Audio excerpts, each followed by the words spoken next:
everybody. Good evening. Welcome in. We're starting our new study tonight. I think most of you know that, if not everybody. So really looking forward to that. We've been, of course, in the New Testament. We've switched that one, the Jesus is Man. We still have a good chunk of that. Switched it over to Sunday mornings as we finish the Old Testament on there. Been a long time since we've done that. So I'm looking forward to actually digging into a topical study, which is going to be very, very, very Old Testament rooted, however, very, very, very New Testament applicable. I hope that you're going to enjoy this one. I want to start out just talking about the Old Testament for just a bit. God had a purpose for the Old Testament. In fact, He still has a purpose for the Old Testament today. It's so vital that we do understand these various aspects of it. However, His purpose for the Old Testament today is not to be our governing law. And I don't think that's probably earth-shattering for anybody to hear that. But I do want to be reminded of just a few important facts as we go into this together. Turn to Jeremiah chapter 31 as we get settled in. Jeremiah 31, we're going to be reading a decent little swath here of verses 31 through 34. If you don't have these marked in your Bible, I don't know if you do markings and highlightings, but I would really encourage that if you do. I do both. I do lots of highlighting as well as a lot of notes. I think it's really helpful. This is a really good Old Testament passage that helps to explain where we are today and why we believe and do the things that we do. Jeremiah 31, verse 31. And I really like this because even though we didn't study the prophet Jeremiah as far as his works, at the end of our Kings and Kingdoms Divided series, we were incorporating so much of Jeremiah. So what's taking place during Jeremiah's life, and especially as time is worn on here, what's going on, this transition that's occurring? Anybody remember from the Lord's days? Yes, okay. So things, of course, Israel fell, 130, roughly 140 years ago. In 722 BC, we left off about 586 BC, Paul, where Judah, the lone standing rangers of God's people, are now being carried off into exile. There are three major carrying aways, even though there are others that take place also. Well, he's the prophet during this stretch. He's not a popular guy, because God doesn't have a lot of rosy messages for His people over the span of many decades. Early on, it's good. He has some great kings, some of Judah's best kings, actually, believe it or not, at the end of her days. But then there's this transition, and there's always a glimmer of hope, though, that God will give His people if they'll just reach out and latch on to it. And I love this. Even though things have been awful these last, say, decades, under this old covenant that God had in place, it wasn't God's fault that things are going poorly. In fact, we're going to read in the New Testament, there was never any fault with the old covenant itself. It was a system that was put into place to keep behavior as it should be.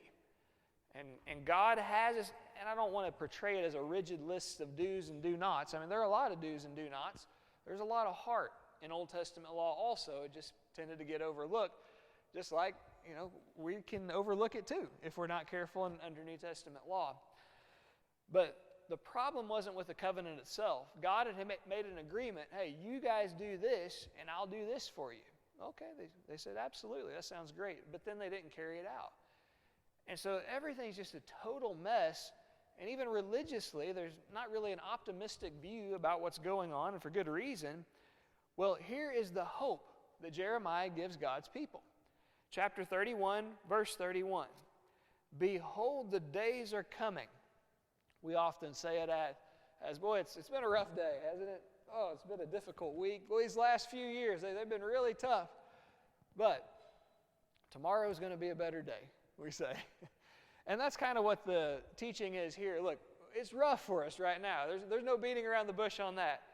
But tomorrow is going to be another day. Tomorrow is going to be a better day. There's a future ahead, declares the Lord, when I will make a new covenant with the house of Israel and with the house of Judah, not like the covenant that I made with their fathers on the day when I took them by the hand to bring them out of the land of Egypt, my covenant that they broke. It wasn't God's fault that He didn't fulfill promises that He made. He fulfilled every promise He made under the old covenant. It was that His people weren't as serious about His teachings as they should have been. They violated it, and then that essentially annulled that covenant. So it's not going to be like the covenant that I made with their fathers, my covenant that they broke, though I was their husband, and understanding, we might have in our minds faithful husband at that. He didn't cheat on them like they cheated on him, declares the Lord. But this is the covenant that I will make with the house of Israel after those days, declares the Lord. I will put my law within them, and I will write it on their hearts. If there's anything that stands out about Old Testament law and its writing, especially where it was written, where would you... Oh, okay, there we go. That stands out, doesn't it? Why? Because they were written and engraved on stones. And here we are still talking. How many years are we after the fact? 3,500 years. What was special? The Ten Commandments. We know, don't we? That's a big deal. But he says this system is going to be different than what the old one was. That doesn't mean there's not going to be any written part of it. Yeah, it's going to be written, but what's going to stand out about it? The writing and the engraving is going to be where? On our hearts. What do you think God means by that? I think so. I think those are good words. So Marty says maybe more personal and more internal. Now again, going back to the Old Testament, I don't know as far as the intention of God goes that it's just night and day difference between the two. But certainly the way humanity went about it back then, it became a night and day difference. But without a doubt, it does seem to be a little more personal, even a little more internal, even at that, than what the Old Testament is. Paul? Put the word or the new covenant in the heart. Yeah, you can't separate really any of it from Christ, can you? His blood is a part of him. His word is a part of him. And Jesus very clearly says, John 14, 23 and 24, if anyone loves me, he will keep my word, and my Father will love him, and then we're going to have a relationship together. I will come to him and make my home with him, and so will my Father, and we're all going to be a big happy family together. But it's on the basis of knowing and keeping his word. Okay? And we're going to get into it just a little bit, and you're all right in what you said. I appreciate it. That what is it, though, that gives us a relationship based on what Christ explains to us? What gives us relationship with God? It's not because of how well we've kept covenant. We would never have a relationship again with God if it were on that basis. What has given us a relationship? What makes it possible? Every covenant has to be ratified, approved, agreed upon. You know, it's kind of like, and I know it's really gross thinking about it, especially today. Elementary school, you ever become blood brothers, blood sisters with somebody? Ooh, that's awful. Don't do that, right? We learned. But we were really serious when we did that, weren't we? People were serious back then when they used blood. And back then, we're going to show in just a moment, they would use it with animals. But what brings us together, it's serious. It's blood that it took to do that, and it's that innocent blood, of course, that we understand. Okay, so 31 of Jeremiah. We've read 31 through 33. I will put my law within them at the end of it. I will write it in their hearts. I will be their God, and they shall be my people. And no longer, shall each one teach his neighbor and each his brother, saying, hey, you need to know the Lord. For they shall all know me, from the least of them to the greatest, declares the Lord. For I will forgive their iniquity, and I will remember their sin no more. Why do you think people had to be taught back then, who had a relationship, had entered into an agreement with God? How did they then have to be taught about God? What sense does that make? Wouldn't you know him pretty well before you would enter into an agreement? Kind of. Okay, going back to the males, what's a very important event in a little bitty male's life under Jewish law? Circumcision. And that's viewed as the ratifying of the covenant. By the way, I don't want to get graphic with this, but that involves blood. And that's a serious thing. So there's blood all around, right, to be shared. But for a male, that's considered the ratifying of a covenant. Babies they're precious. We love babies. We have lots of babies. We love babies, for sure. But little babies, sweet as they are, and we try to sweet talk them, and how much are they really getting of that other than that person makes funny faces? I think I'll smile too. They're not really understanding a lot of that, are they? So you're almost more like physically born into this covenant under this. Now we're born into the covenant also, but not before we already know the Lord and all that we need to know about Him to recognize, you know what, I would love to have a relationship with Him. And I think that's probably what Jeremiah is getting at right here. No longer shall each one teach his neighbor and his brother, saying, hey, now that you're 8 years old, you need to learn about the Lord. or even 3 years old, it's once you've been born again, you can't be born again without already knowing the Lord, having a pretty good understanding and recognizing you made the choice to enter into a relationship with them. And this is going to be really unique for the new covenant that God would put into motion. The end of verse 34, for God foretells. Now keep in mind, this isn't like 2 days before John the Baptist is born and everything's rolling pretty nicely. This is about 600 BC, almost 600 years before Jesus is born. Everything that we understand and enjoy so much is being anticipated more than half a millennium into the future. The end of verse 34, for God speaks, I will forgive their iniquity, and I will remember their sin no more. That's unique, isn't it? There's been this, I don't mean this at all like flippantly, but there's been this interesting, strange system of kind of forgiving rolling forward. I'm not sure exactly how to explain all of it, but what's necessary for sins actually to be forgiven by God has not taken place yet, at least not as we see things.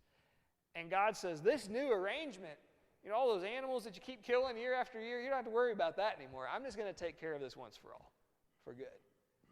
But you go back into the setting in which these people are living, it's a nightmare when this prophecy is given. They've seen their northern neighbors fall. They're about to follow suit. They've lost their king. They've lost their kingdom. They're going to feel like there's no hope. Their religion is gone. The temple's been destroyed. All this old covenant stuff hasn't worked, not like they want it to anyway. And then God gives this incredible prophecy. I know things are terrible right now, but tomorrow's another day. And there are better days that are ahead. Jeremiah is the same guy, of course, who writes the book of Lamentations, the very name of which means weepings. Rough time. Difficult portion to be a prophet, but we have a song that we sing. It's not what I consider new, but it's not old either. And it has, great is thy faithfulness. And the name of it is, the steadfast love of the Lord never ceases. His mercies never come to an end. They are new every morning. Great is thy faithfulness. The Lord is my portion, says my soul, therefore I will trust in Him. Lamentations 3, I want to say, check me on it, 23, 24-ish, would be right around there. If that's not it, it's just a verbatim quotation out of that book. That's a really neat song with a beautiful message. Isn't that crazy, though, that it came at maybe the darkest hour of Israelite history? That's faith, to be able to look forward. And so here we are today, and I'd ask you to turn to Ephesians, the 2nd chapter, if you don't mind. Ephesians 2, we're going to read verses 11 through 16. Ephesians 2, 11 through 16. In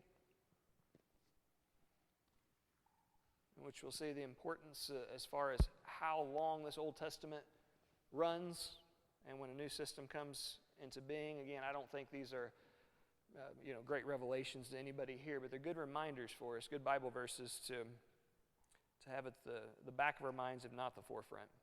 Ephesians 2:11, therefore remember that you, once Gentiles in the flesh, who are called uncircumcision by what is called the circumcision made in the flesh by hands, that at that time you were without Christ, being aliens from the commonwealth of Israel and strangers from the covenants of promise, having no hope and without God in the world. These are Gentiles who are being spoken to, but it sounds a little bit like Israelite history, doesn't it? The time period of Jeremiah, in utter despair, no hope, God's not on our side anymore. But now, he says to these pagan Gentile people, now in Christ Jesus, you who once were far off have been brought near by the blood of Christ. For he himself is our peace, the Prince of Peace, Isaiah 9:6, who has made both one. And we actually recently talked about this, strangely enough, in our Teaching Others class that we've had in CIA. But the both that he's made one, two separate groups talking to Gentiles, referring to Jews. We didn't used to have anything to do with one another. Jews hated Gentiles, and Gentiles hated Jews. In many parts of the world today, Gentiles still hate Jews, and Jews still hate Gentiles. But in the church, we don't look at it that way, do we? We don't care what, if someone wants to be born again, or if someone comes in, is already born again, and is looking for a church family, we don't say, okay, so what's your national background again? Let's talk about ethnicity for a little bit. We don't care about those things, do we? And isn't that neat in the body of Christ, that whether it's color of skin, nationality, those things, they don't matter about being a family together in Christ. He broke down the middle wall of separation, the actual, middle wall of stone or whatever it was that came up in the temple complex, probably at his death, having abolished in his flesh the enmity, that is what was causing us to be divided, the law of commandments contained in ordinances, written and engraved in stones in part, and the remainder of those were found, of course, in the law of Moses, so as to create in himself one new man from the two, or one body, thus making peace, and that he might reconcile them both to God in one body through the cross, thereby, or therefore, putting to death the enmity. And he came and he preached peace to you who are afar off and to those who are near. For through him we both have access by one Spirit to the Father. Jesus has done great things for us. And when he died, yes, he gave a sacrifice. It was to accommodate for our sins. But when he died, he also took away what was dividing nationalities in the past. We don't have those ethnic dividers any longer because the old law has been taken care of. I ask you to go to the letter, I almost said book, it's not, it's a letter. The letter of Hebrews in the 9th chapter. Hebrews 9, we're going to read verses 15 through 17. Here's what we find in that spot.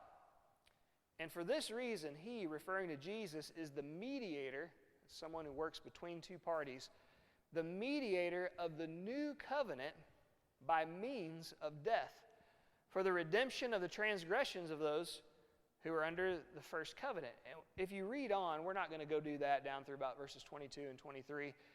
We're going to find that you don't get a covenant, an agreement in place, unless there's blood that connects you, unless you're really serious about it. It's like becoming blood brothers.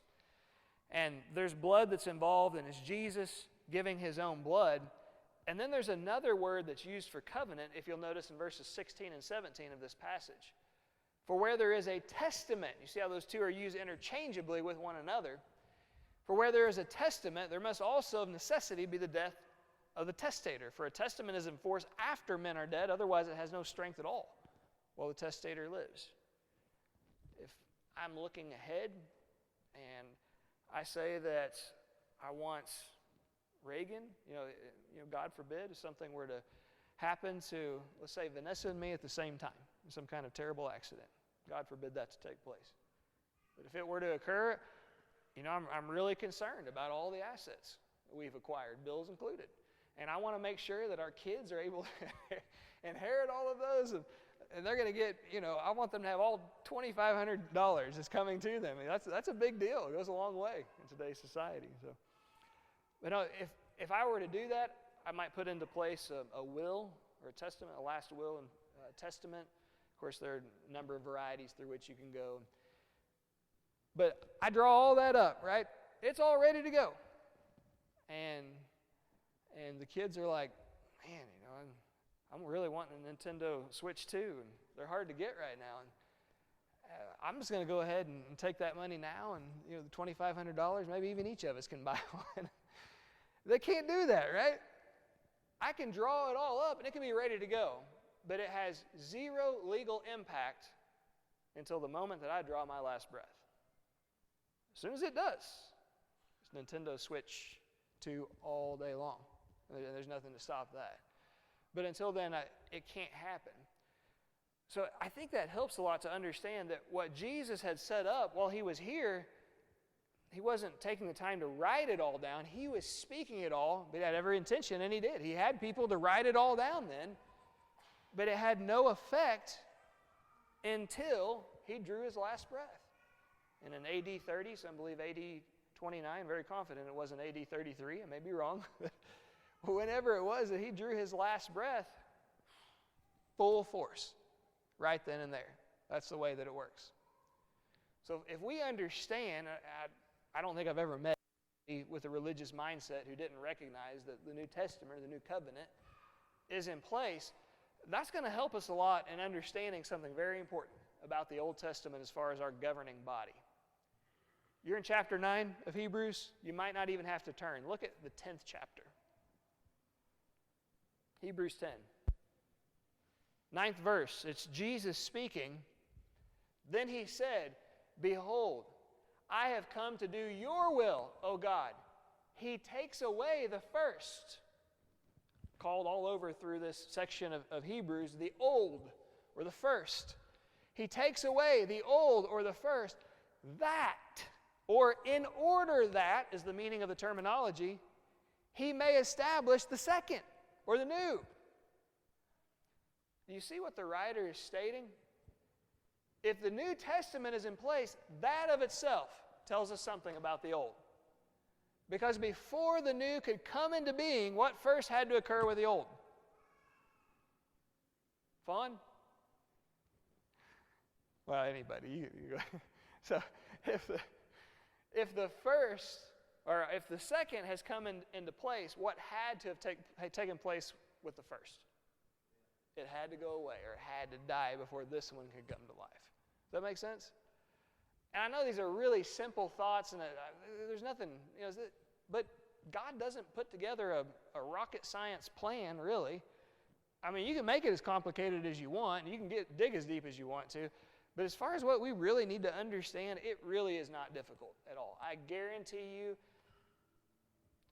any 4th or 5th grader that you go find, any 4th or 5th grader, I think, could understand the necessities, and probably even down to many of them, 3rd and 2nd, maybe even some 1st grade.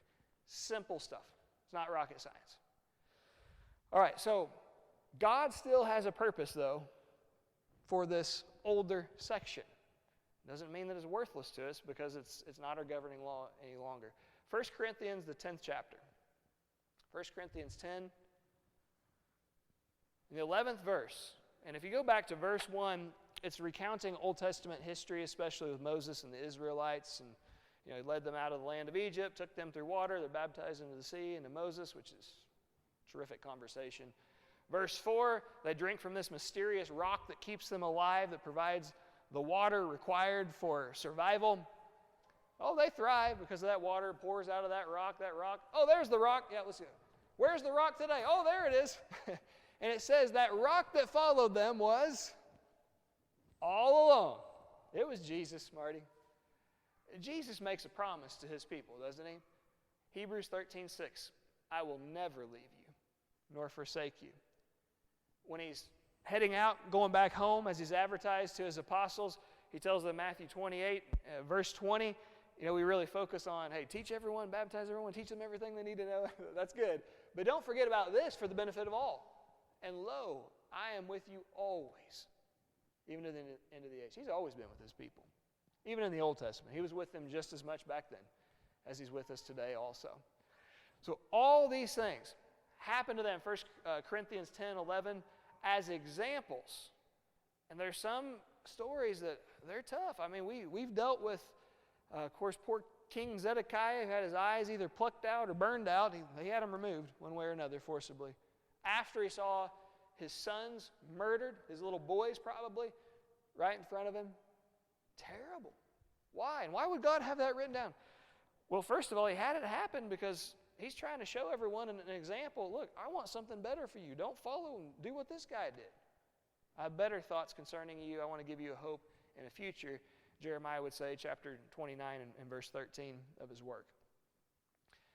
But also, it stated they were written down for our admonition, for our learning, upon whom the ends of the ages, plural, have come. There have been 3 major ages of time.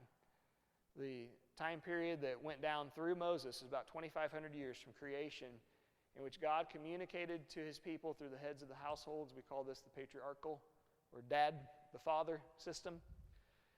And then he had the Mosaic age for about 1,450 years-ish, to be pretty exact. And that ends with Jesus. And then this system comes into place, the one of Jesus. And we might say, oh, okay, cool. What's the new system? There's not one. This is it. The ends of the ages. There's not another age that's going to transpire. This is the very last one in which we're living. How long does it go on? That we don't know. But we do know that this is the last one. And God has written down from the beginning of time all things that are pertinent for us to understand, not just so that we'll be good history students, although that's nice too, but more importantly, so that we'll learn lessons from bad things that happen. Don't repeat the behavior. From good things that happen, repeat the behavior. And that's so helpful because as much as humanity changes, we're going to see in a little bit, actually humanity doesn't change that much, but does some. God never changes. He's the same yesterday, today, and forever. Also in Hebrews chapter 13 and verse 8. You look back in verse 6 of that same place, 1 Corinthians 10. Now, these things became our examples to the intent that we should not lust after evil things, as they also lusted. Now, some of the specifics are a little bit different with humanity, but generally speaking, it's all the same. People are people. People are always going to be people. And we often say that about people around us. Well, we chalk it up to people are going to be people.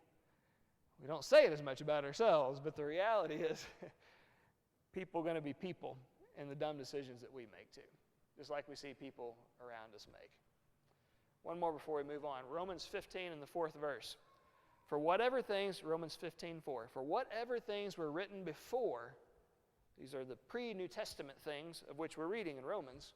Whatever things were written before this, though, were written for our learning, that we, through the patience and comfort of the Scriptures, might have hope. When do you feel like you could really use a message of hope? When is that impactful to you? You like it a lot? Someone smart back there? Huh? Okay, now that makes a lot of sense. I mean, it's always good, right? But you really need hope. I mean, if greatness is before you, that's reality.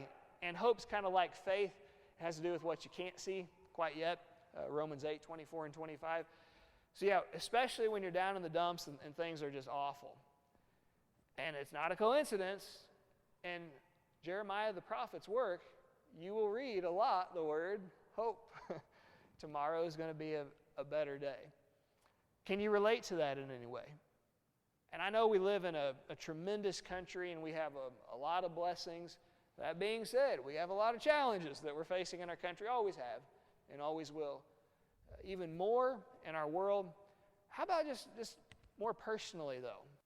Health-wise, you have anything going on with your loved ones that's concerned you or kind of dragged you down a little bit? Anybody relate to that? Does a message of hope from God do anything to your heart? Always does mine, doesn't it you? And when we look back on these stories, and especially when you get to Israel and Judah, and you think, well, the kingdom's gone, the king's gone, all the resources are gone, there aren't even any national borders anymore, they're foreigners in a pagan land, they're being persecuted, they're slaves over there. But now we consider, where are God's people today? God took them, His people, from the absolute lowest point, and He's picked them up, in many cases, to the highest point that His people have ever been. And doesn't that help to go back, and when you're facing challenges, and you haven't gotten this low like they were, but you're like here, and here's perfection, and this is like, oh man, another day. So when you go back and you read this, it's like, times have been pretty tough on me, or on our family, or our church family, or our nation, or world, whatever it is. But this is what God did for His people when things were way worse than what they are now. And that gives you hope. To be reminded that God never stops being concerned with His people. He never stops planning. He never stops executing His plans to perfection for His people. And that's kind of the crowning achievement in my mind in the Romans letter, chapter 8, verse 28. We know that all things, he talks about all this terrible suffering stuff, and he says, but we know that all things work together for good to those who love God, to those who are the called according to His purpose. God always has a plan. The Old Testament helps us, not as our law, but it helps us to understand how God interacts with sin, how He extends grace, expectations that He has, forgiveness that can be attained. But this is what I would call hidden gems that are located in the Old Testament. And these things are types and antitypes. And that's where our concentration is going to be over the course of this quarter. So, you kind of stole my thunder, Paul, but that's all right. It's a tear, but I'll be all right, I think, probably. So just as an example, and I think it helps to see it right in front of you, look at this just back to back, Hebrews 9, verse 13. The blood of bulls and goats, talking the Old Testament there, purified the flesh, or it made clean, it cleaned up the flesh, not literally. Although, mentions also the ashes.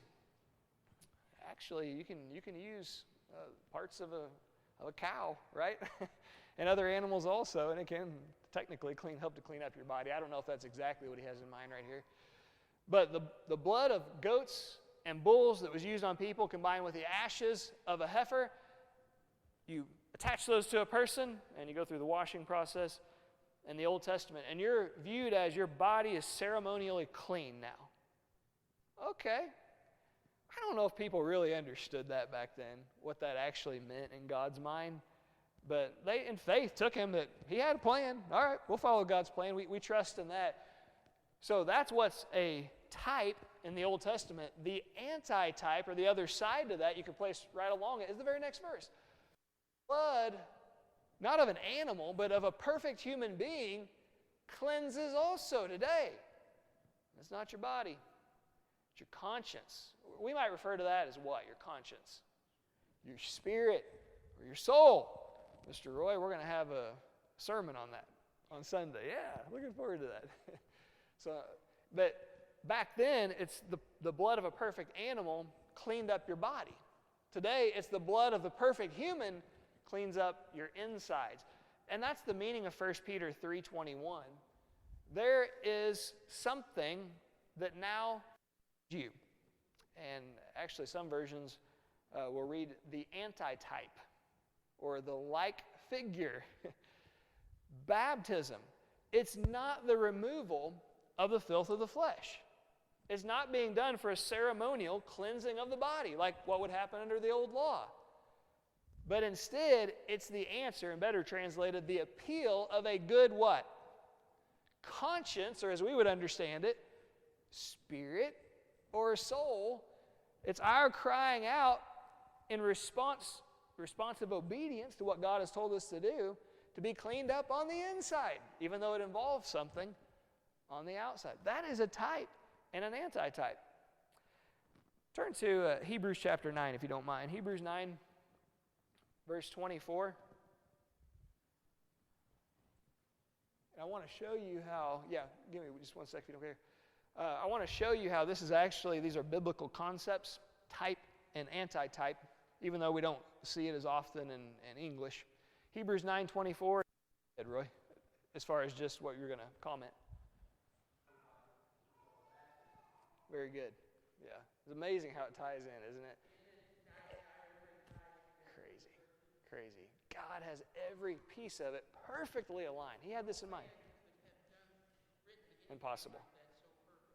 And Roy, in part, it's funny, these types of things, I don't do it for this reason. I think they're one of the most powerful testimonies toward Christian apologetics that exist. I don't study them for that reason. Just like we were talking about the numbers, I intend maybe down the line to do a colors one also. It's just incredible, the mind of God, and how He can never make a mistake and how everything just logically falls into place. Just strikes you with awe, for sure. Okay, so thank you for that, Roy. Hebrews 9, verse 24. For Christ has not entered the holy places made with hands, which are copies of the true. Okay, I know our Bibles are translated here into English, and that's good. Helps us to understand and all. The original word here is antitupos. That sound familiar? That's the Greek word. Antitupos is the way it's pronounced. Antitype. We get the word from the transliterated word that's found in the original biblical text. And you see, he's talking about two different things here as a contrast. Christ has not entered the holy places made with hands. What were those, the holy places made with hands? The tabernacle, or later, if you prefer, the temple, all right? And you had the holy place, or the sanctuary, and then you pass through that. Well, you don't, and I don't, but the high priest does. Once a year, after he smokes it up so he doesn't see too much and fall over dead, and then he has to get right back out because he can't stick around in there. But the most holy place, and we're told Jesus has entered the holy place.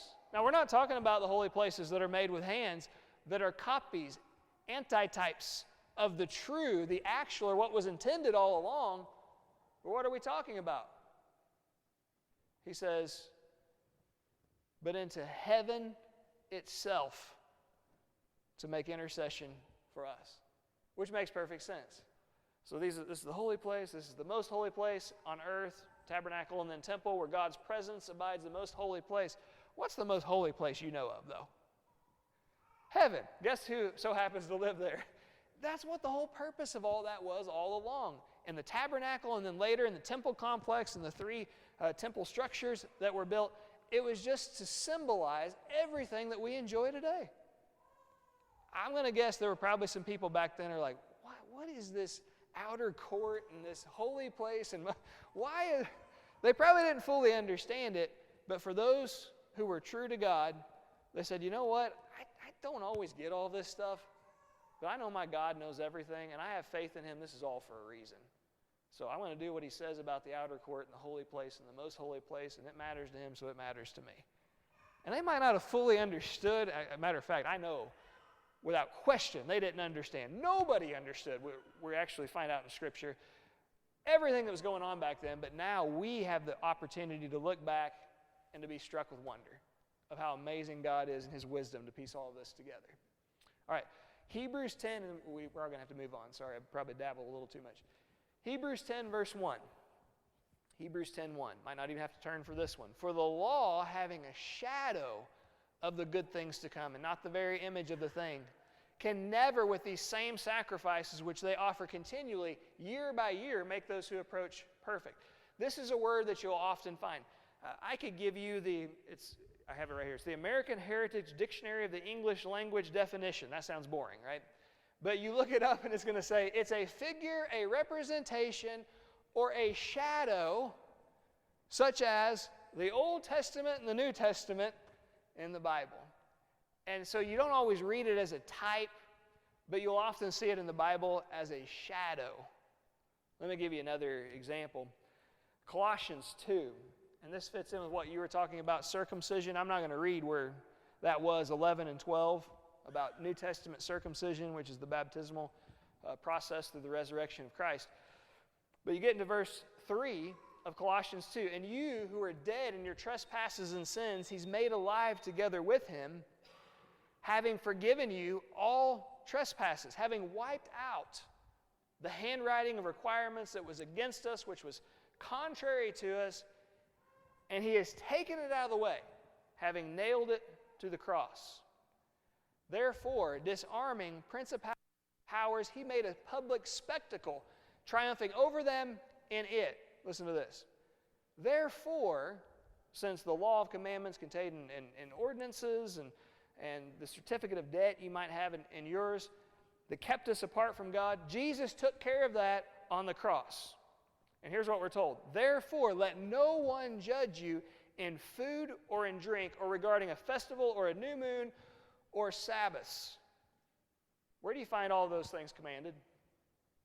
The old law, and let's just briefly here go through, let no one judge you according to feasts or festivals. How often were those commanded to be observed? Feasts or festivals. Say like the Feast of Passover. Okay, how often do the Jews do that? Once a year. And all these feasts were that way. A new moon. You don't have to be an astronomer. Now, okay, every month. And I've told you before, I prefer the lunar cycle as far as explaining a year than I do the solar one. That's just me, okay? And many other civilizations have also. But anyway, so you have once a month, right? That's commanded. It was a 3-day feast under the Old Testament law. Food and drink. How often did that affect God's people under this old system? Food and drink. Well, on what days could they eat pork? I eat pork every day. I would have been stoned, maybe on day one. Back then, it's every day. These dietary laws are in place. You cannot eat pork, as well as a whole host of other animals. Sabbaths. Ordinarily, how often does a Sabbath come around? Once a week. Now, technically, there are special Sabbaths, which are days of rest, is all that means for feast days and all that. But ordinarily, but do you see what he's saying here? Christ, in what was separating nationalities, he's done away with that on the cross. These demands that we had all failed to keep up with, he has done away with the yearly observances, the monthly observances, the weekly observances, as well as the daily observances of the old law. Now listen to this in verse 17. Everything he's talking about here in the old law, which are a shadow of things to come. But the substance, the real, the reality, it's of Christ. Or that's where we find it. And even in the very feasts, you can go through and break down every one of them, and they foreshadowed some important New Testament concept. Every single one of them had meaning. I'm going to guess there were probably some Jews that are like, all right, the feast of, I don't know how to pronounce this one. Why are we doing this? Well, I might not always fully understand everything, but I serve a God that knows everything, and he never tells us to do something without meaning. And I bet he has some purpose, grand purpose behind it, even though I'm too dense sometimes to comprehend it. And then you're as spoiled as you and I are to get to where we are today. And we can look back and we can say, wow. Because we know, not because we're smart, just because of where we live, that's all it is, that we can look backward on all of human histories in these major ages and see what God had in his mind all along. And say, even when we're just trying to study the Bible to learn more about it, but we can't help but say, my faith has grown stronger in studying some crazy Old Testament story now, understanding how it relates today, and I believe in God more strongly today than I ever have in all of my life. I trust his plans now more than I ever have in all of his life.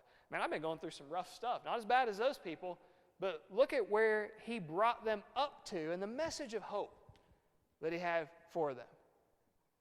I now realize the steadfast love of the Lord never ceases. In fact, I'm going to sing about it tonight. I don't know if we really are, but you see how that works and just how amazing God is to our life. I hope that helps in some way. I know it's nothing earth-shattering that we've discussed tonight, but I hope it is an aid, at least in some respect, to recognize that God communicates to us through the Old Testament, even New Testament concepts today.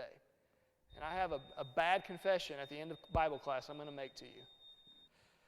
Where I am right now in my walk with God, I enjoy studying the Old Testament more than I do the New Testament. I don't know if that's good, but I like to think it is.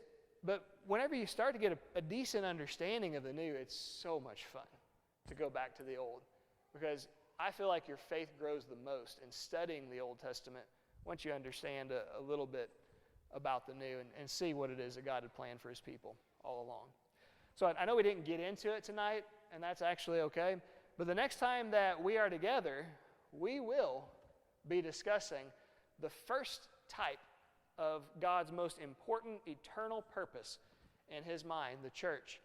And that is the ark. And I want you to be thinking about this. How are the ark of God, or how is the ark of God related to his New Testament church? What similarities can we find? What was he trying to tell us? Where were we 4,500 years ago from where we stand today? We will go ahead, we were right on the cusp of doing it tonight. We will go ahead and say our memory verse of Genesis 6:5. I know I didn't get to state that in a class, so it might be good for that. We'll do that one, and we'll also cover what I was intending to next time. We're going to go verse 6. How about we do just the very next one? Genesis 6, verses 5 and 6. That'll be for next time. If you're interested, feel free to read and maybe do a little bit of studying on about the first 7 verses. There's a lot to be found there. You can really dig into it. Genesis 6. Okay, anything else about our discussion tonight? All right, enjoyed it. Thank you. Looking forward to our quarter.